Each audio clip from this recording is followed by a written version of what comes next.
Well, this brings back some memories, huh? Way longer than you know.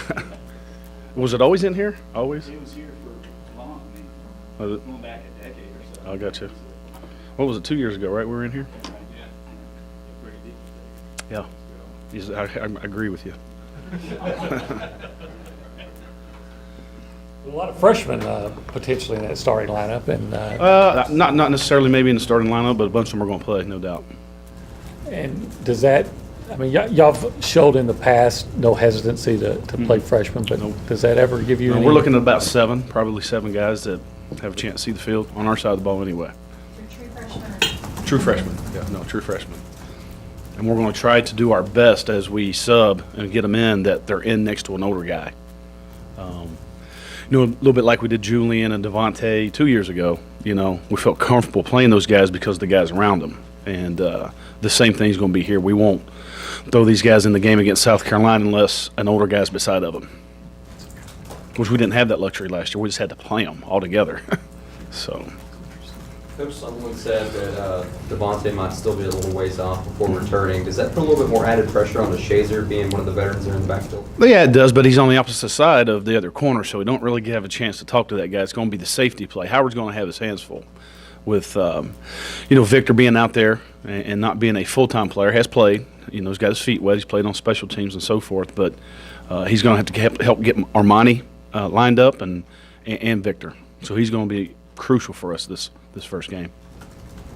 A little bit about Donnie's progress throughout camp and going back to the Sam spot. You talking about Donnie Baggs? Yeah. Yeah, I mean, he's back same where he was, I guess when the last staff recruited him, he was an edge guy. That's where he played. That's where he feels comfortable. We tried to force it on him last year because we really had no other option at Mike linebacker, to be honest with you. And I think he's back in his comfort role, comfort level, and he's been playing pretty good for us.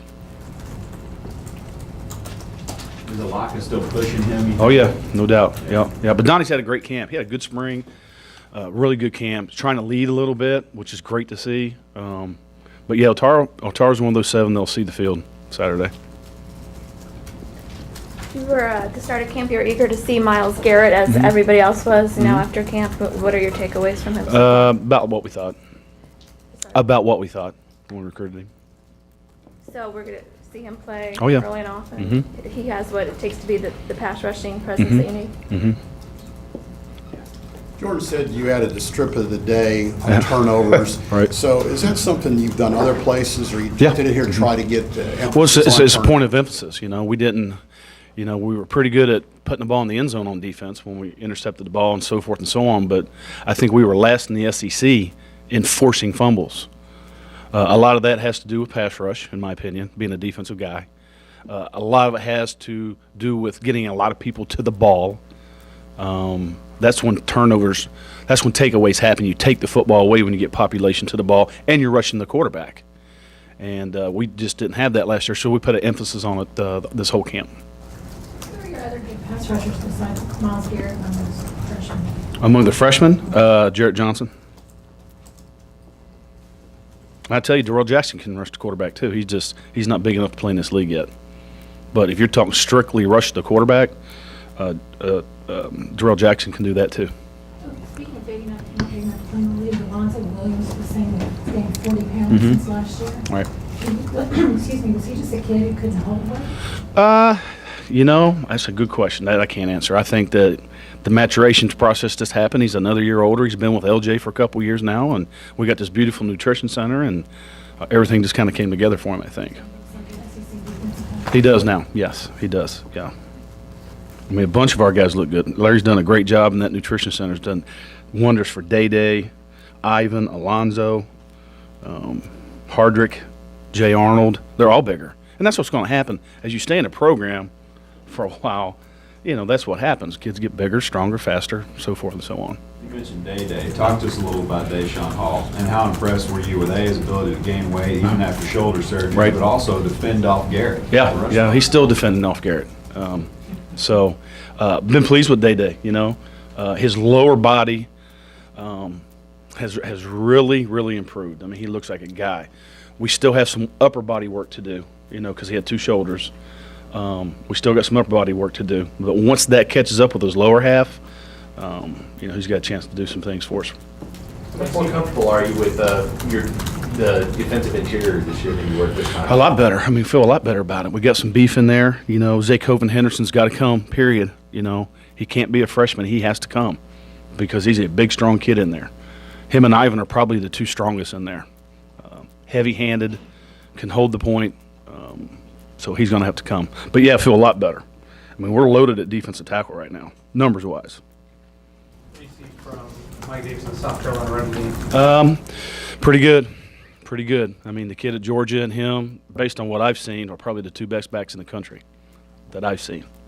He's a really talented player. He'll stick it up in there. He's a spin runner. He makes people miss, and when he gets in the open field, he's hard to catch. He can run too. So I mean, he's kind of the total package. He's Trey and Trey combined. So would you How do have a guy that's a total package? I'm sorry. How do you plan for a guy that's a total package? Run to the ball. Run to the ball. Did I say that? Run to the ball. Oh yeah. Yeah. No. Safeties and linebackers been recognizing in their eyes during practice and recognizing some of those play action. I mean, it's something we're working on. It's something they got to see. Obviously, something we work on every day because our offense don't give it to us. We're kind of a drop back team here. Does that add to the concern with you having some youth in your defensive backfield and maybe having to walk up 7 in the box? 8 in the box. 8 in the box. There you go. Yeah, I mean, it's mano a mano. Whether we got 8 in the box, 6 in the box, 5 in the box, in certain defenses, you're on an island out there. So whether you're young, old, it's man on man. So there's really no – when I say young, it's the thinking part of it. It's the academic side of football. Well, there's no academic to playing you man-to-man in the basketball game. I got you man-to-man. So what's that? So guarantee you there's nothing academic. Does that make sense? So, I mean, am I concerned about the deep ball? Sure I am. We got to go play it.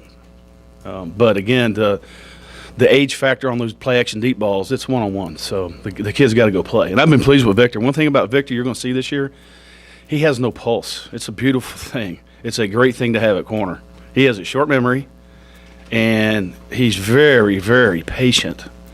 Maybe one of the most patient guys I've ever been around. He don't panic. He don't run with his arms up like this. I mean, he's just it's almost like he don't have a pulse. Sometimes that's good, sometimes that's bad. On the deep balls, that's a good thing. How is he in tackling? Because I know throughout Devontae's career. Yeah, that's been an issue. again, he's got a ways to go. We're talking about Victor? Yeah. Still got a ways to go. Got to get bigger, got to get stronger against a guy like we're getting ready to face.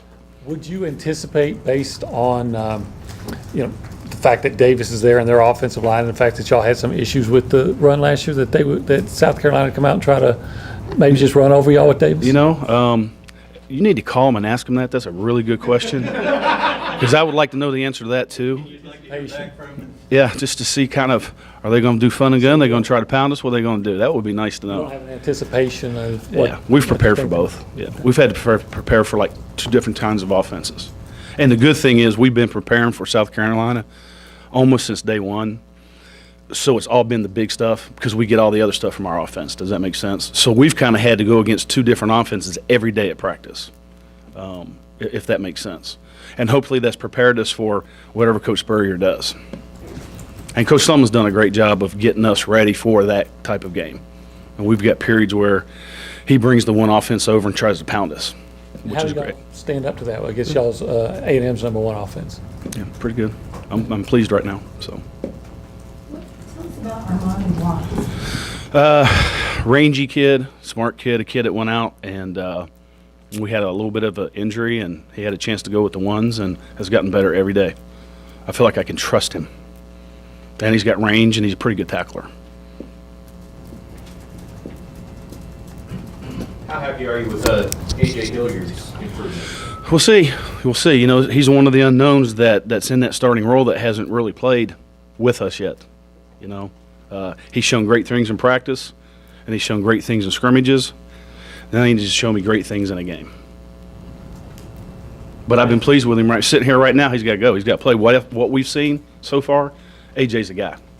if he goes out and does against South Carolina like he's been doing against our offense, we've got us something there. I know you guys have been pretty pleased with Jordan and Mike all off season. What gives you confidence that he's going to be able to take a step forward? Well, I mean, he's still in a growing process. You know, we got to put a lot of stuff on his plate. Me and him talk every day. He is the coordinator on the field, and we put a lot on him. And I think he's getting better every day. And that kind of comes as you play a lot. That's one of those positions that you have to play a whole bunch. And because of that, we got Justin Bass backing him up, because Justin's been around here for a long time. You know, he learned under Sean and Stu. He knows the defense. He's got a calming effect, and that's why we have him behind Jordan. But I've been pleased with Jordan. Compared to last year at this time, do you feel a lot better about this season? Yeah. It kind of comes down to winning first down more often than not, letting your pass rushers get out there and getting them behind. There's something to that. Yeah, you know, you watch South Carolina, they're not a bunch of third and shorts. You know, they're pretty efficient. This game's going to come down to turnovers. Turnovers and penalties. First game. You guys are going to see it Thursday night, and you're going to see it all day Saturday. We're going to watch TV Saturday. And we're going to see really bad tackling, a lot of penalties, and a lot of turnovers. First game of the year. It's been like that since I've been coaching. We got to make sure we're not on that end. Anything else, Coach Snyder? Okay, gang. Thank you.